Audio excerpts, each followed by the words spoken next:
Hello everyone, and welcome back to our channel. Today, we are diving into a story that has shocked South Africa and the world.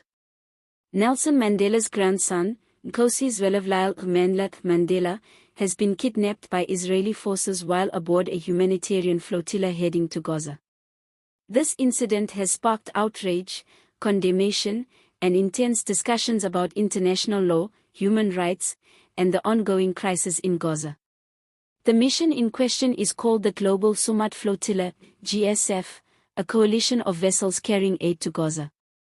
The flotilla is made up of activists, volunteers, and humanitarians from across the globe, including South Africa, Sweden, Colombia, and other countries. Their goal? To deliver much-needed food, medicine, and essential supplies to Gaza's civilians, who have been suffering under a prolonged blockade. Mandla Mandela, who is well known not just as Nelson Mandela's grandson but also as a political figure and community leader in South Africa, had pre-recorded a message in anticipation of potential interception by Israeli forces. In this message, he stated, "I am a citizen of the Republic of South Africa. If you are receiving this video, it means that we have been intercepted and have been abducted by the state of apartheid Israel. I call on our government to exert pressure for my immediate release." These words have resonated across South Africa, drawing attention to the courage and determination of individuals willing to risk their safety for humanitarian causes. But it also raises critical questions: how far can a state go in enforcing a blockade? And where does international law step in to protect civilians and aid workers in international waters? The interception took place in international waters, a fact that has caused many legal experts to describe the action as a violation of international law. According to international maritime conventions, no country has the right to forcibly detain civilians in waters that are not part of their territorial boundaries. South African officials have been quick to condemn the action, describing it as not only unlawful but morally unacceptable.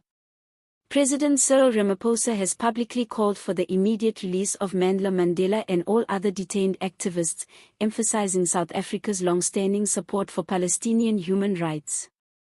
Historically, South Africa has been one of the most vocal critics of Israel, especially regarding its policies in Gaza and the West Bank.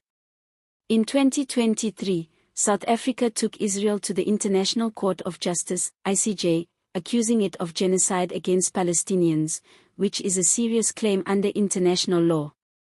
Nelson Mandela himself was a staunch supporter of Palestinian statehood.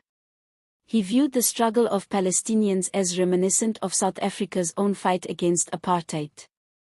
In a statement that remains influential to this day, Mandela described the Palestinian cause as the struggle of an oppressed people for their freedom. In this context, Mandla Mandela's participation in the flotilla is not just a humanitarian mission, it is a continuation of his grandfather's legacy of fighting injustice. Now, let's talk about the flotilla itself. The GSF is composed of over 40 vessels, carrying more than 500 participants. Their cargo includes essential medical supplies, food parcels, hygiene kits, and other humanitarian aid. These supplies are intended for civilians in Gaza, including hospitals, orphanages, and schools, who have been severely affected by the blockade and recurring conflicts.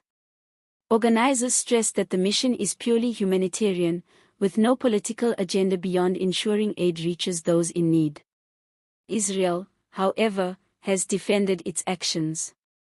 Officials claim that the flotilla attempted to breach a lawful naval blockade and that participants were offered alternative aid delivery routes.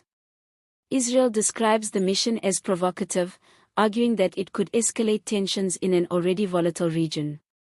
Critics, however, see this as a heavy-handed response and a violation of basic human rights and maritime law.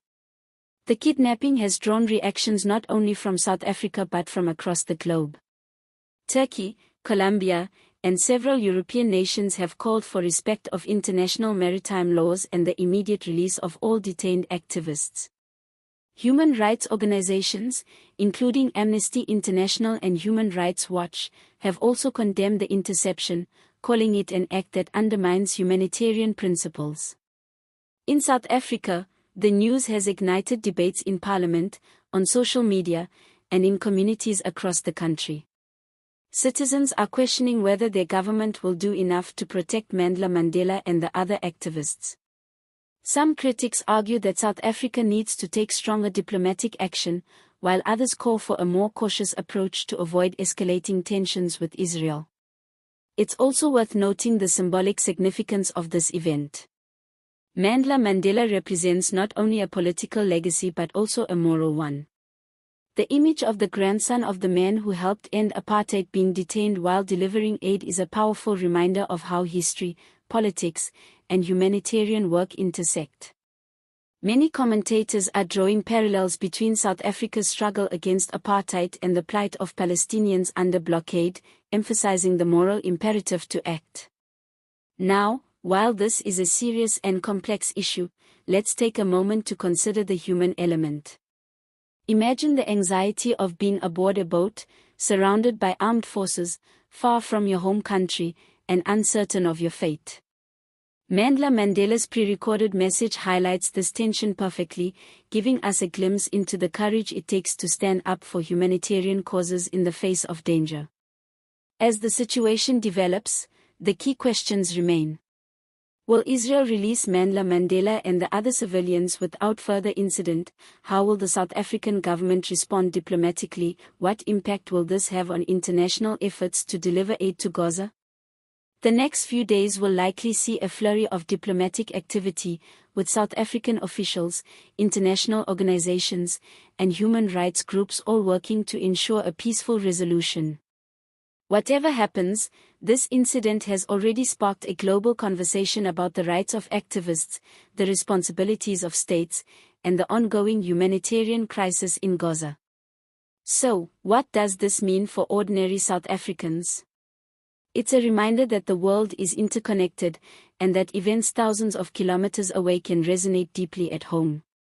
It's also a call to reflect on the values of justice, solidarity, and courage that Nelson Mandela stood for, and that his grandson continues to embody. Before we wrap up, let's remember that these events are ongoing. Details may evolve, and international responses could shape the outcome dramatically. But one thing is clear: the courage of individuals like Mandla Mandela shines a light on the importance of standing up for humanity, even in the face of adversity. If you found this video informative and engaging, please like this video, subscribe to our channel, and don't forget to share your thoughts in the comments below.